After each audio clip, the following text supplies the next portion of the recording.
Dans l'évangile d'aujourd'hui, nous voyons Jésus qui pose une question à ses disciples.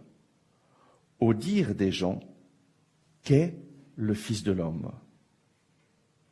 Et alors, ils lui répondent, pour les uns, Jean le Baptiste. Jean le Baptiste avait été un homme admiré par beaucoup de gens, qui attirait beaucoup de gens, un prophète, mais qui avait été tué par Hérode, et on pensait qu'il était ressuscité.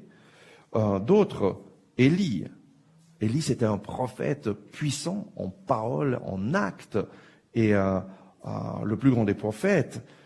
Ensuite, d'autres disent Jérémie. Jérémie aussi, c'était un prophète qui a eu une influence très forte dans le peuple d'Israël. En fait, qui est Jésus pour nous? Qui est Jésus pour toi? Beaucoup de gens ont une idée de Jésus, mais selon la réponse que tu vas donner, ta vie va être radicalement orientée. En fait, selon qui Jésus est pour toi, ta vie, il sera ton Dieu ou il n'est pas ton Dieu. Il sera celui qui te donne la règle de vie ou bien juste quelqu'un comme parmi les autres. Hier, nous étions à Crans-Montana pour un jour de repos et nous étions en train de marcher sur le golfe et donc il y avait de la neige, c'était très beau. Et puis nous avons rencontré un jeune homme avec un chien et nous avons commencé à parler avec lui. Et après un moment aussi, nous avons commencé à lui parler de Jésus, de notre foi. Et lui nous a dit, ah oui, mais c'est super que vous avez la foi, mais moi je connais plein de gens qui ont la foi, mais pour moi Jésus, c'est un bon homme, un homme qui a bien vécu, qui nous a donné des beaux enseignements, mais rien de plus. Et moi j'ai je connais beaucoup de personnes, par exemple des bouddhistes, que pour eux Bouddha est ce que pour vous est Jésus, d'autres des hindouistes, des musulmans, et là, voyons que cet homme avait vraiment cette pensée générale actuellement qui est très très répandue, que c'est la même chose, être bouddhiste, être hindouiste, être en fait musulman ou chrétien, il suffit d'avoir la foi. Nous nous sommes rendus compte qu'il était inutile de discuter. Alors qu'est-ce que nous avons fait? Nous avons offert de prier pour lui. Et vu qu'il a accepté, nous avons commencé à prier pour lui. Et chacun d'entre nous, frère Daniel, sœur Sylvie, sœur Gabrielle et moi, nous avons prié pour lui. Et alors, le Seigneur a intervenu. Et c'était vraiment très beau de voir que, à la fin de la prière, son visage était plein de lumière. Et il nous a dit, à travers vous, j'ai rencontré le Seigneur aujourd'hui. Et on voyait vraiment qu'il avait eu une expérience du Seigneur, une révélation, parce que le Seigneur se révèle à travers la prière.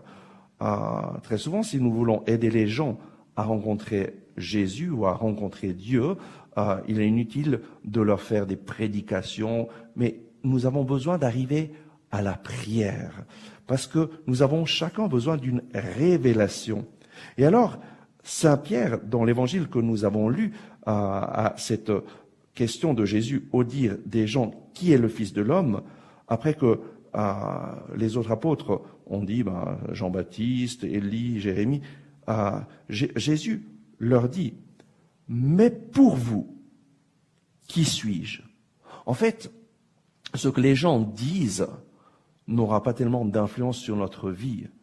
Ce n'est pas important de savoir que des gens disent que Jésus est ceci ou cela. Ce qui est important pour ta vie, cher auditeur de Radio Maria, c'est ta réponse. Pour toi, qui est Jésus? Et Simon-Pierre répond, tu es le Christ, le Fils du Dieu vivant.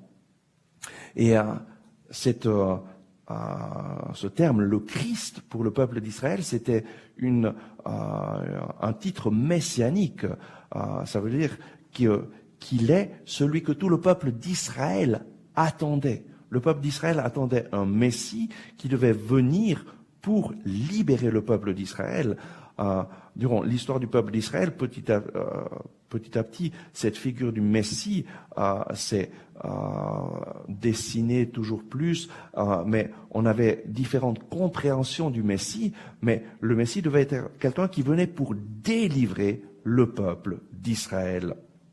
Comme Moïse avait délivré le peuple d'Israël de la terre d'Égypte et de l'esclavage d'Égypte et l'avait amené jusqu'à la terre promise, la terre de Canaan, qui est devenue ensuite la terre d'Israël.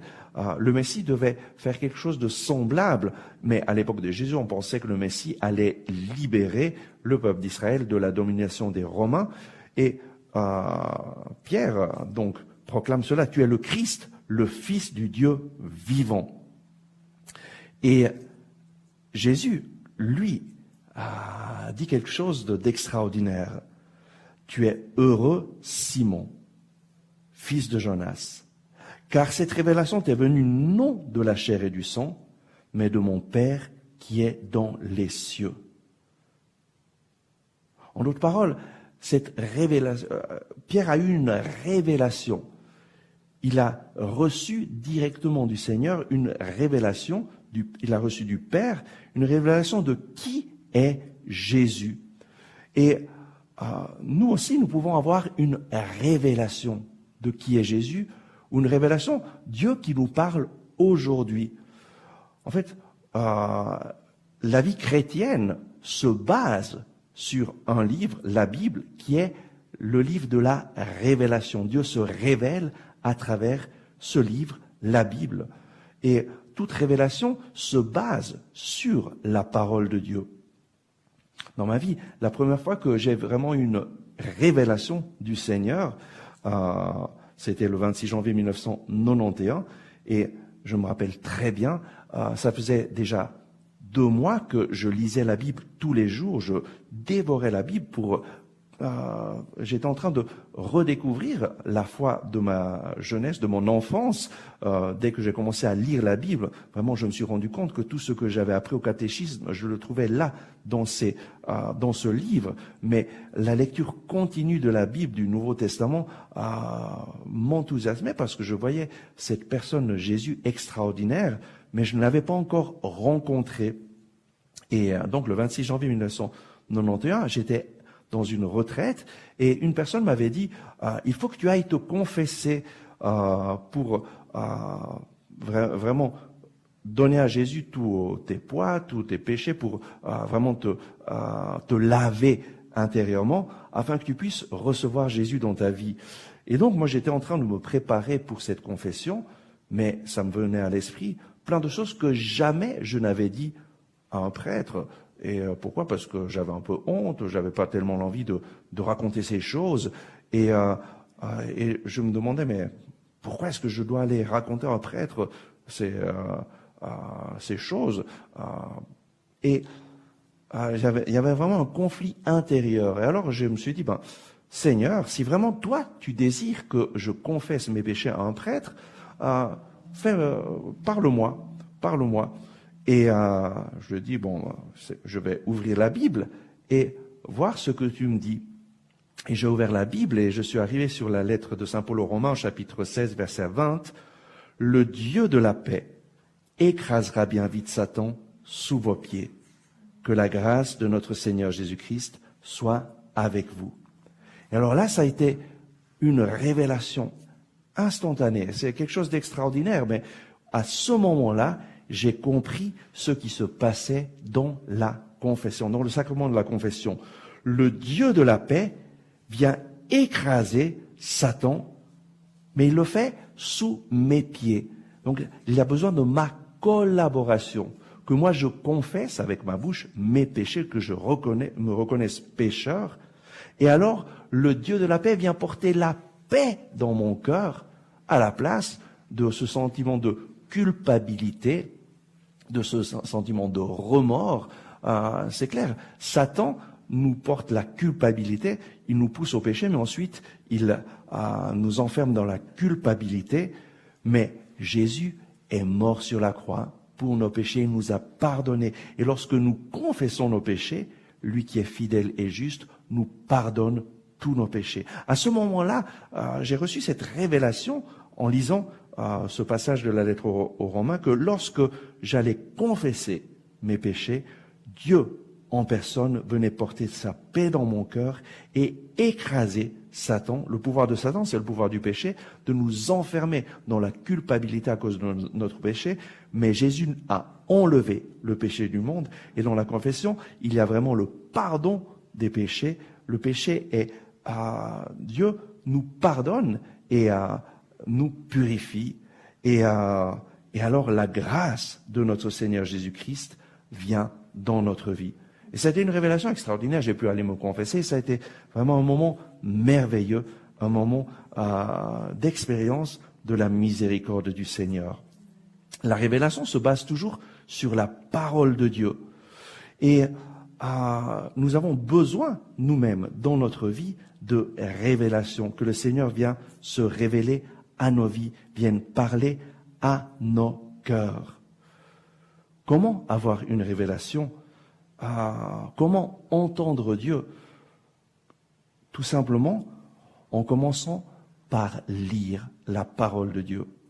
Nous avons besoin, pour recevoir une révélation, de connaître la parole de Dieu. La révélation, en fait, Dieu s'est révélé à travers sa parole. Et il nous donne sa parole, et toute la Bible est inspirée par Dieu.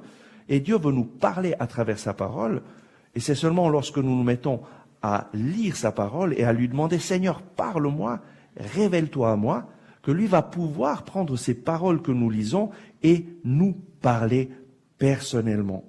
Et plus nous lisons la parole de Dieu, plus nous laissons la parole de Dieu entrer dans nos cœurs, dans nos vies, plus le Seigneur va pouvoir parler à travers ce livre merveilleux qui est la Bible.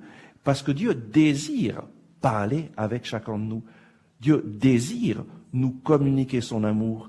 Dieu désire nous parler aujourd'hui. Mais c'est nous et nous seuls qui pouvons donner à Dieu cette possibilité de nous parler. Comment? En prenant la Bible en main chaque jour et en lui disant « Seigneur, parle-moi, ton serviteur écoute, je veux te rencontrer ». Et à vrai dire, c'est ce qui s'est passé dans ma vie. Alors que je ne connaissais pas encore Jésus, j'ai rencontré des jeunes qui me parlaient d'un Jésus vivant, d'un Jésus ressuscité qui avait transformé leur vie et qui m'ont lancé ce défi. Lis la parole de Dieu chaque jour et demande à Jésus, lorsque tu lis la parole de Dieu, parle-moi. Si vraiment tu existes, révèle-toi à moi. Et donc j'ai commencé à le faire chaque jour. Et pendant 2 mois, je priais assidûment avec la Bible en demandant à Jésus, si vraiment tu existes, révèle-toi à moi, parle-moi. Et le 26 janvier 1991, après avoir fait cette confession dont je vous ai parlé, dans la soirée, il y avait un moment de prière. Et durant ce moment de prière, je me suis mis à genoux et j'ai demandé aux personnes qui étaient là de prier pour moi, pour que je puisse rencontrer Jésus. Et lorsqu'ils ont prié, il y a quelque chose d'extraordinaire qui s'est passé. À un certain moment, vraiment, j'ai ressenti la présence du Seigneur. Et c'était tellement fort que je suis tombé en pleurs. Et pourquoi? Parce que je me sentais vraiment petit devant lui et pécheur. Et alors que je pleurais, j'ai entendu une voix qui me disait « Je t'aime ». Et je savais que c'était Jésus qui me parlait. Et cela a changé radicalement, complètement ma vie.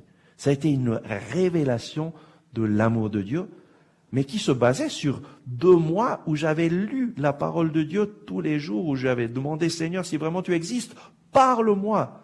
Et dans la parole de Dieu, le Seigneur nous dit bien souvent « Je t'aime, tu comptes beaucoup à mes yeux, tu as du prix ». Mais ces paroles, oui, je les avais vues, mais elles ne m'avaient pas vraiment transformé. Mais à ce moment-là, dans un moment de prière, Jésus m'a parlé. Et Jésus est devenu mon sauveur, mon Seigneur, celui qui me pardonne, celui qui me donne la paix. Et donc aujourd'hui, la question pour toi, c'est qui est Jésus pour toi? Qui est Jésus? Et toi seul peux y répondre. Et peut-être que pour le moment, tu n'as pas encore une réponse très claire, mais ta réponse deviendra toujours plus claire dans la mesure que chaque jour, tu prennes la Bible en main, et de façon spéciale le Nouveau Testament, et tu lui dises, Seigneur Jésus, parle-moi, je veux te rencontrer. Et je t'invite à prendre cette décision dès aujourd'hui de ne pas laisser passer un jour sans lire la parole de Dieu, et de mettre la parole de Dieu au centre de ta vie, et chaque jour de lui dire, Seigneur Jésus, j'ai besoin de toi, parle-moi, révèle-toi à moi, je veux te rencontrer, je veux te connaître. Et alors, prends la Bible en main et lis au moins un chapitre du Nouveau Testament, et alors tu verras que Jésus est vivant et qu'il se révèle à toi à travers sa parole. Amen.